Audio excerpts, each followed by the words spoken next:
لیکن اس روایت ہی میں لکھا ہوا ہے مرفوعاً، یعنی یہ روایت مرفوع ہے۔ مرفوع کے کیا معنی؟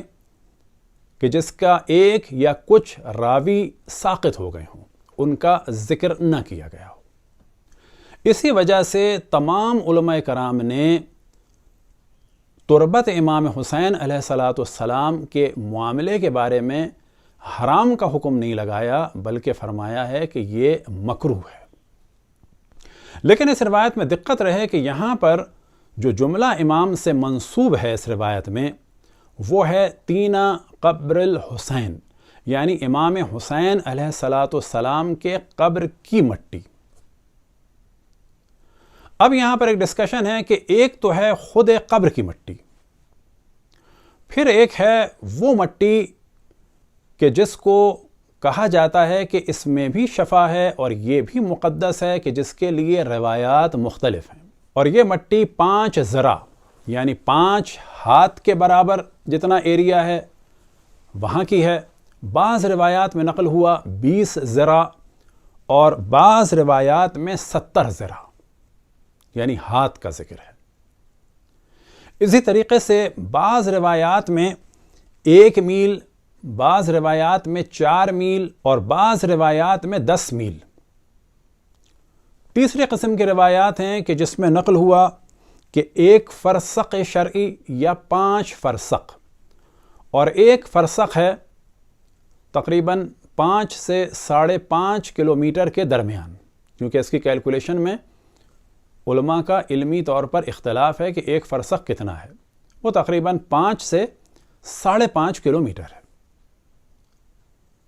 اب اگر 5 فرسخ کا حساب لگایا جائے تو تقریباً منیمم بنتا ہے وہ 25 کلومیٹر سے لے کر 27.5 کلومیٹر، یعنی قبر امام حسین علیہ السلام کے ارد گرد۔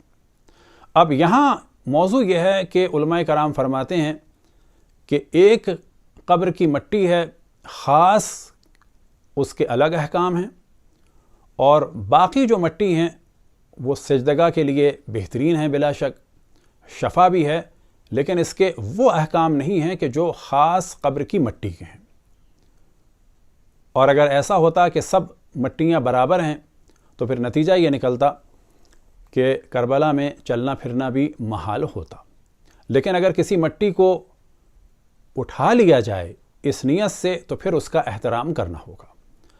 بس یہ تربت بھی تقسیم ہوتی ہے محترمہ میں اور محرمہ میں۔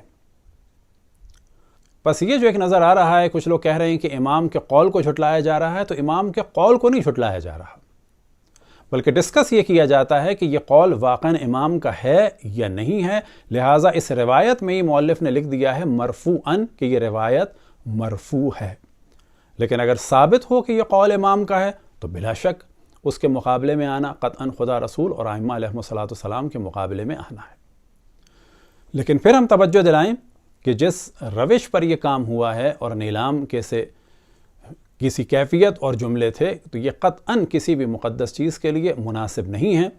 اور یہاں واقعاً خوشی کی بات ہے کہ مومنین بیدار ہیں اور وہ ان چیزوں کو نوٹ کرتے ہیں، اور بلا شک کرنا چاہیے، لیکن افراط و تفریط سے بچنا چاہیے۔ مذمت ہونی چاہیے بلا شک اس محفل کو ارینج کرنے والوں کی، اور دوبارہ ایسا کام نہیں ہونا چاہیے۔ اور پھر ہم عرض کرتے چلیں کہ ان چیزوں کے لیے استعمال ہونا چاہیے لفظ ہدیہ۔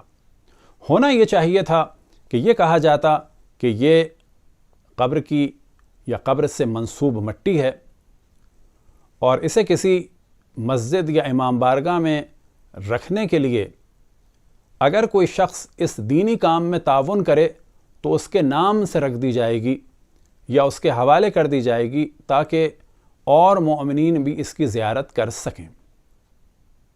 لیکن پھر ہم عرض کریں کہ یہاں پر لفظ ہدیہ استعمال ہوتا تو بہتر تھا، اور دونوں موضوع ہم الگ الگ ڈسکس کر چکے ہیں۔ اب یہاں پر بتاتے چلیں کہ اگر کوئی دینی علوم پڑھاتا ہے اور اس کے بدلے کچھ عوض لیتا ہے تو یہ نہیں کہا جائے گا وہ دین بیچ رہا ہے۔ یہ ایک افراط تفریط ہمارے معاشرے میں نظر آ رہی ہے۔ کبھی کہا جاتا ہے کہ مجلس پڑھنے والے خون امام حسین بیچ رہے ہیں، تو کہا جائے گا قرآن پڑھنے والے کیا قرآن بیچ رہے ہیں، اور توحید کا درس دینے والے کیا معاذ اللہ اللہ سبحانہ و تعالیٰ کو بیچ رہے ہیں، اور باقی دینی علوم پڑھانے والوں کے لیے یا جرنلی دینی علوم پڑھانے والوں کے لیے یہ کہا جائے گا کہ دین بیچ رہے ہیں۔ ہاں، اگر کوئی دین میں تحریف کرے، جیسا کہ بعض لوگ اس وقت پاکستان میں ڈونیشن لینے کے لیے یا بعض فوائد حاصل کرنے کے لیے یا اپنے سابقہ مذہب پر پلٹ جانے کی وجہ سے دشمنان اہل بیت علیہم السلام کا دفاع کر رہے ہیں یا دین میں تحریف کر رہے ہیں، اسے کہا جاتا ہے دین بیچنا۔ دعا ہے کہ خداوند تبارک و تعالی جتنے بھی مومنین جہاں بھی ہیں ان سب کو توفیق عطا فرمائے کہ سب مل کر اہل بیت اور مذہب حق اہل بیت علیہم السلام کہ جو در حقیقت اسلام واقعی محمدی ہے بحکم رسول اللہ صلی اللہ علیہ وسلم، کیونکہ انہوں نے فرمایا کہ میں اپنے بعد 2 گراں قدر چیزیں چھوڑ کے جا رہا ہوں، ایک قرآن اور دوسرے اہل بیت۔ ہم ان کا دفاع کریں۔ اس وقت سفر کی وجہ سے اور کچھ طبیعت کی ناسازی کی وجہ سے اس موضوع کو ڈسکس کرنے میں دیر ہوئی، لیکن آخر میں پھر توجہ دلائیں کہ افراط اور تفریط نہ ہو، اور تیسری دفعہ توجہ دلائیں کہ یہ جو کام ہوا یہ قطعاً نامناسب کام ہے، اور یہاں پر بیچنے یا نیلامی کے بدلے لفظ ہدیہ استعمال کرنا چاہیے تھا، جس طرح سے حرم ائمہ علیہم السلام میں اگر کوئی تحرہ یا کپڑا دیا جاتا ہے تو وہاں یہی کہا جاتا ہے کہ یہ ہم آپ کو ہدیہ دے رہے ہیں اور اس کے بدلے آپ حرم میں اتنا ہدیہ جمع کرا دیں، یا یہی طریقہ ہے قبر حاصل کرنے کا، اور قرآن کے معاملے کے لیے بھی ہدیے ہی کا لفظ استعمال کیا جاتا ہے۔ وصلی اللہ علی محمد و آلہ الطاہرین۔